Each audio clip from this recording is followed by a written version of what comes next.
Come on, fellas. Get around the corner. Let's have a good go. Come on, then. You ready? Come on, you lot. Come on, then. Oh, 'tis our delight for the red and white. The imps are here to stay. Oh, 'tis our delight for the red and white. The imps are here to stay. Back again. Although the sun makes it a little bit hard to tell who I actually am. There we go. So here we are, quick dog walk video, middle of the day, walking down a slightly different path to the one that I'm used to. That's the dog for you. He's only just got up. Literally, I've got a dog that gets up at 11:30 in the morning. But anyway, there we go. So it's been a while since I've done a dog walk video. As you know, I've been on holiday, publicised on social media. Nobody broke into my house. So thank you for that. I appreciate that a lot. It was a great holiday, but obviously a few bits of business happened while I was away, and it didn't seem right while I was away, kind of walking the dog with my partner around Cornish beaches, doing a dog walk video, as much as I would like to have done, but I didn't. So anyway, I thought I'd do one first opportunity I could when I get back, which is this. So hello, hope you've all been well. Lovely week, lovely weather we're talking about here today. I'm in a t-shirt and shorts. Try not to get the shoes in because they're a mess, but yeah, the legs are out, white and pasty. And we're talking Cohen Bramall this morning. So news broke last night. Whether it's correct or not, I don't know, but it's a relatively reputable source in Lyle Thomas from Sky Sports. The Rotherham United have hit Cohen Bramall's release clause of £200,000, and a medical will take place today. And when I first saw it, my first instinct, like I'm sure many of you will agree with, was great business, really good business. For Cohen, as well as for us. You know, if you had asked me at the end of the Crew game, shortly after Michael left, which players of ours will get a championship move in the summer, I think Cohen would have been quite a way down that list. And I don't mean that disrespectfully to him. Sorry, there's a tractor. I don't know if it's coming down here. No, I don't mean that disrespectfully to him. I just think Scully, yeah, sure, you could see that.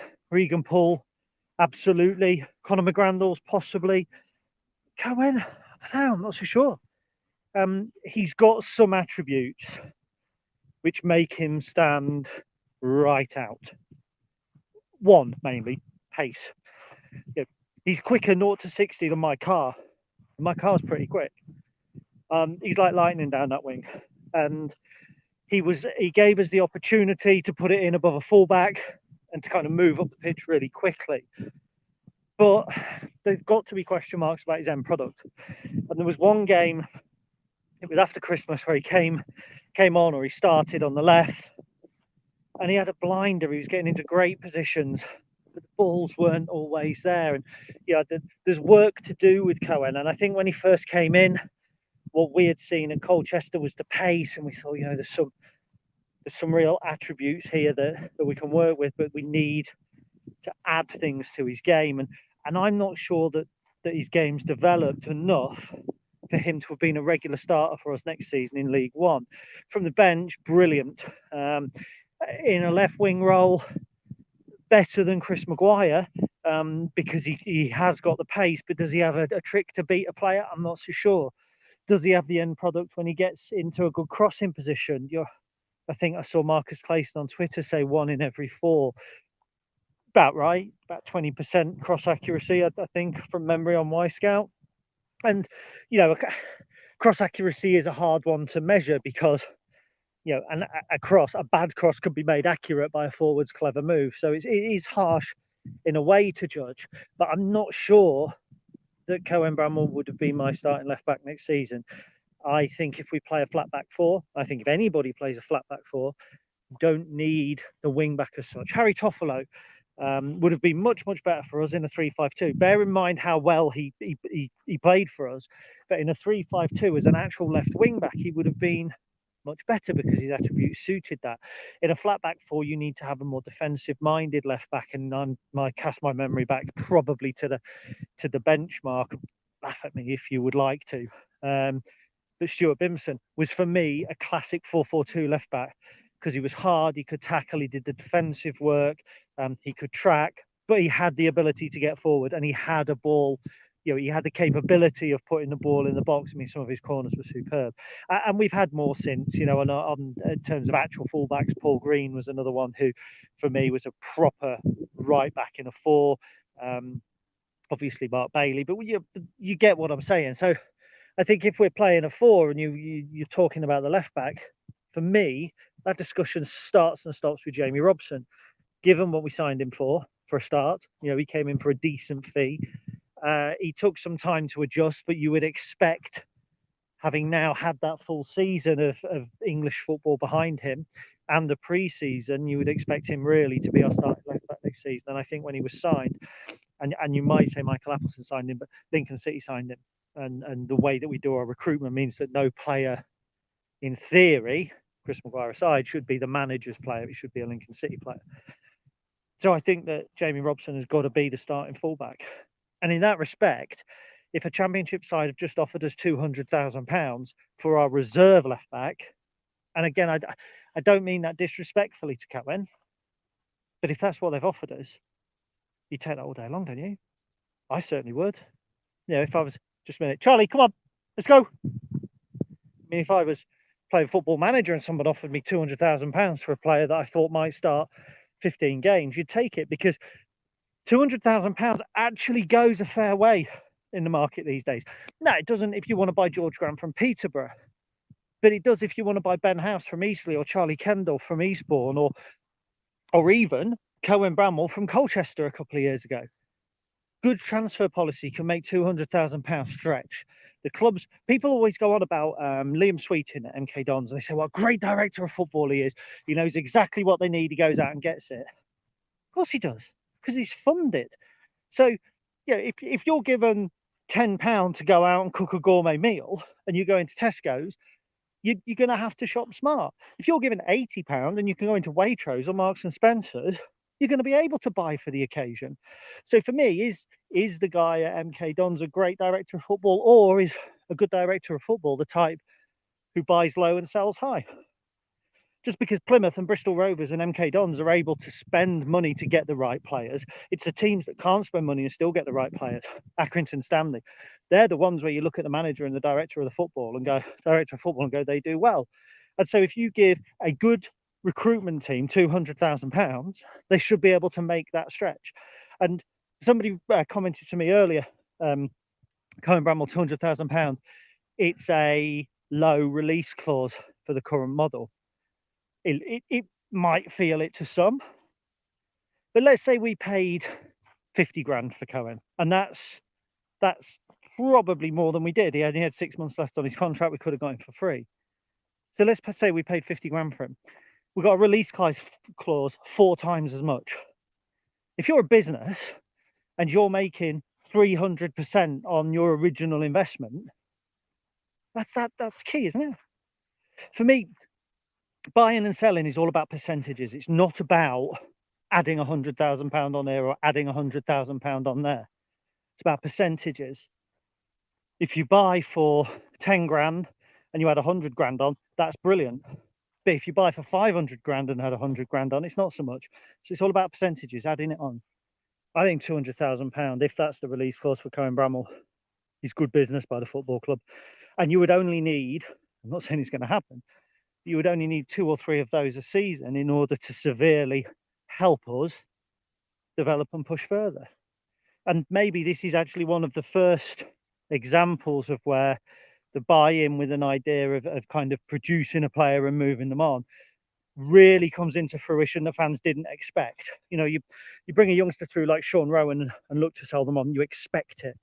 You bring a player through from West Ham's academy, they're going to be wanting to move pretty much straight away, and that's another example of where it's a no-brainer. But you bring a player in from Colchester United who's already played for a Premier League team, albeit in their reserves or whatever, and appeared in the Championship, and he's dropped down, it's harder to turn that player back around. And by playing him last season at times where I didn't think he was the best option, if I'm honest, I thought, Sean Rowan, who I'll come on to in a minute. Sorry, I've got to just touch this post. Basically, when I walk to this point, I have to touch the post before I go back. It's a ritual. Yeah, so that, I think we could have played Rowan later on in the season. We could have played a couple of other options. We played Bramall sometimes where he didn't entirely suit. And I think about some of his defensive errors. I mean, certainly there was the one against Cheltenham that sticks in my mind. Something sticks in my mind about Carlisle as well in the cup. I just think at times he was suspect, is suspect defensively. And employed in a more attacking role. If you could fine tune those crossing elements and those final ball elements, then you'd have a decent player. £200,000 player. You would expect potentially with maybe a rise, depending on appearances. I'm not so sure. It's good business by the club for me. Good business by the club.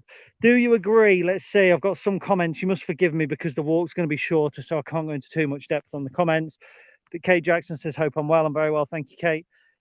£200,000 for Cohen is amazing business. It seems that Pete O'Rourke has also done it, quoted it, and Michael Horton has tweeted it as well. So it's news. It's not speculation. Chris Keneally, morning mate. He likes Bramall. If he can work on his final ball, he's pushing up to $1 million. Hope we can agree a sell on the 200,000 is good money. If Cohen Bramall goes for £1 million during his career, I'll come round to your house and I'll deliver you a crisp £20 note because it ain't going to happen. I think he is a lower end League One left back. He could potentially, if he develops, be a higher end League One wing back. I don't see him playing regularly in the Championship. I really don't, unless you're taking away the defensive responsibilities for him and developing his final ball. And for me, there's too many variables there.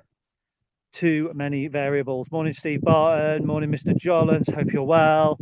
Here's Speedy. Should we call him Speedy? I think so. I've seen certain people predicting Lincoln will finish this season. I don't think people are feeling belief in the manager as they will finish where we are. I haven't got a prediction as yet because I don't know what the squad's going to be. If the squad was as it is now, my prediction would be bottom four. We haven't got midfield. Ask me again in 3 weeks' time, 4 weeks' time. I'll give you a better prediction. What we have got is Charles Vernam. I'll come on to him in a moment. But James Whaley says, you got Vernam class act.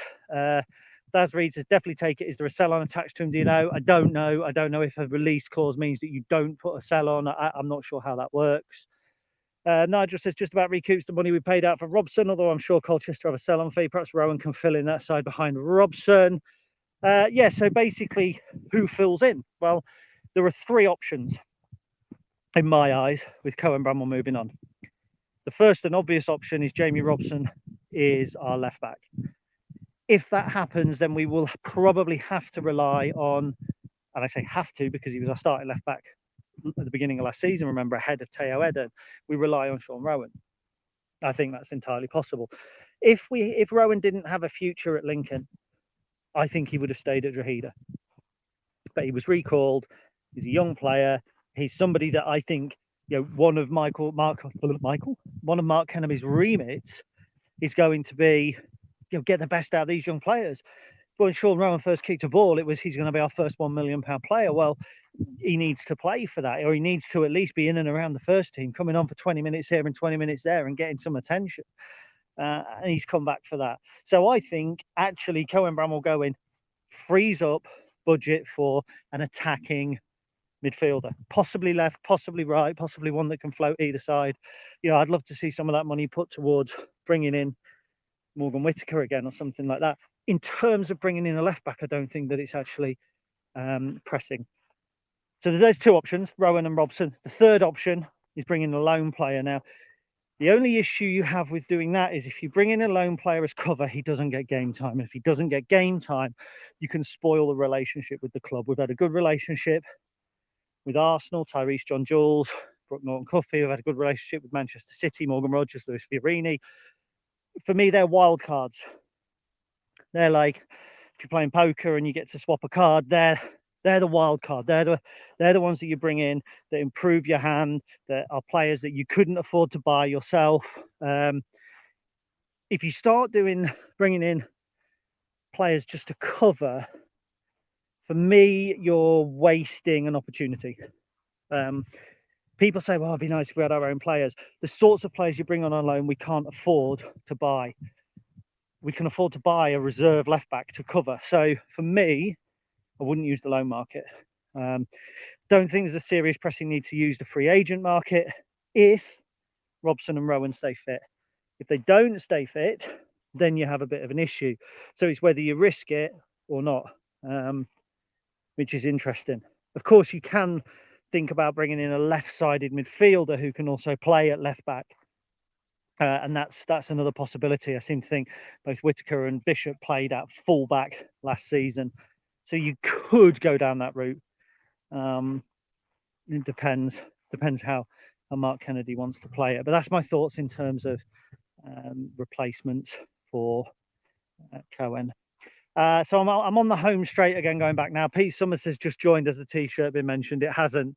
Carlton Step Up Section Team final come down gig, which I actually missed because on the night of the final come down gig with Carter, I was actually hooking up with Pete, not in a sexual way, for the first time in about 15 years. He came to visit me in Camborne, and we went out for a drink in Cambridge, probably the first drink we'd had since sixth form. So I remember that night fairly clearly. It was a good night. So two new signings to talk about, of course, one of them being Paddy O'Connor.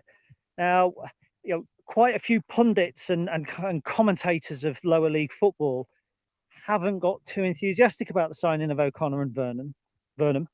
And O'Connor was one that I saw, he's a risk. He could get sent off. He's not got the pace. He shouldn't step up to League One. He's been Bradford's Player of the Year 2 years in a row. You don't get to be Player of the Year 2 years in a row in League Two if you don't have at least the potential to step up to League One. He came through the Leeds United Academy, and whatever your thoughts on Leeds United, if you're a Man United fan, dirty Leeds, all that sort of stuff, whatever you thought, they had a great under-23 side that was bringing players through, and those players are playing football in League One or the Championship or League Two. Some of them are playing in the Premier League with Leeds. It was a good year. Calvin Phillips, I seem to think, came through at a similar time. I stand to be corrected if that's not accurate. Bailey Peacock Farrell, who was in goal for Sheff Wednesday for a while this season, played in that team as well. And there was the Vieira brothers. Where were they? Romario and Ronaldo Vieira. I think one went to Sampdoria for £6 million. Came through a decent under-23 side. 6'4" from what I've seen. Good in the air. I mean, we didn't dominate in the air. We got absolutely smashed. Even in the season we came within a whisker of the Championship. The big lump at Oxford, is it Matt Smith dominated us? Absolutely No, Matt Taylor. Matt Smith was the guy that played Prince Philip in The Crown. Matt Taylor, he dominated us. Josh McGuinness has done the same twice. Done it with Wigan, done it with Hull. We need some aggression at the back. Good signing. Charles Vernon, James Whaley's a Grimsby fan, but don't hold that against him. Vernon is a box-to-box man, carries the ball, will get you on the edge of your seat. He's a local lad who will be settled, definitely left-sided. What do we need? Pace, trickery, excitement, a player that will carry the ball, a player that will beat players, a player that poses a goal threat. Again, he's young enough to potentially move on if he has a great season for us. Local lad, as James said, I think he was born in Lincoln. Potentially, I think somebody told me yesterday he went to school in Caister. I might be wrong about that. Decent signings. And when you think there will be some loan signings coming in, I've already touched on the loan market. And if we get £200,000 for Cohen Bramall, that might open the door further up the field as well. So I think there will be people who say we're a selling club, we're selling our best players, that sort of thing. Every club's a selling club. But if that selling is £200,000 for a player who, at Christmas, I thought we might find him a loan team in League Two. That's how we'd done in the first half of the season. Not bad business, is it? Not bad business at all.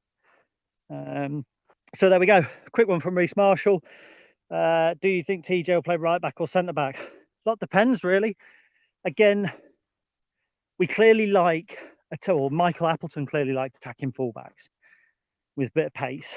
So there's the outside chance that he might loan one in. I don't know. If not, I can see TJ playing right back because, again, he's a little bit of both. Charlie, he's a little bit of both. He can certainly operate as a wing back. I think he's probably best. Hang on one second. Charlie, wait there. I think he's probably best as a conventional fullback. But the fact he can also play at centre half is important. When we've got O'Connor, Monsma, one of Jackson or Walsh fit, because they're never going to be fit at the same time, Rowan, we've got a good collection of centre backs. Regan Poole will be vying with TJ as well. So actually right-sided centre back and right back is, I wouldn't expect us to sign any more players of those positions. And it wouldn't surprise me if O'Connor doesn't play left centre back with potentially TJ and Poole, or Poole and TJ either side of him. Which way we choose to go with that, I don't know. What I hope is that we see 2020-21 TJ again, because he was superb in the year that we almost went to the championship. And last year he was just a bit flat. He suffered from injuries. He had the red card. He was in and out of favour. I'm not saying that the injuries were the fault of the medical team. I don't think that that's the case. There were obviously numerous factors that led to the injuries. I don't think we just signed Crocs. I think we had some bad luck with injuries. We've got to keep injury free this season. And if we do that, we then actually got great options at the back. And when we're talking about our squad and we're talking about who we could sign or who might leave, I think every Lincoln fan is looking at the squad thinking that you need more than 2 players for every position. In a normal season, you don't. In a normal season, actually, our squad last year was very strong.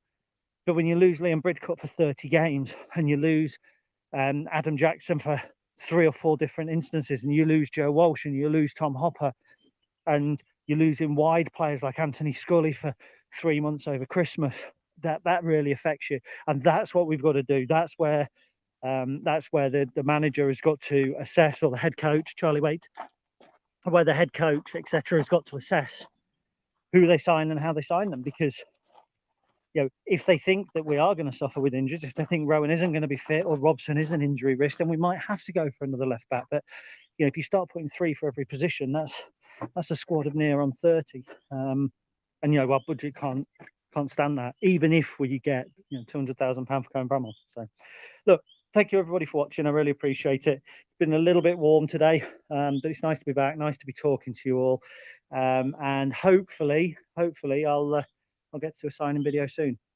Thanks a lot, mate.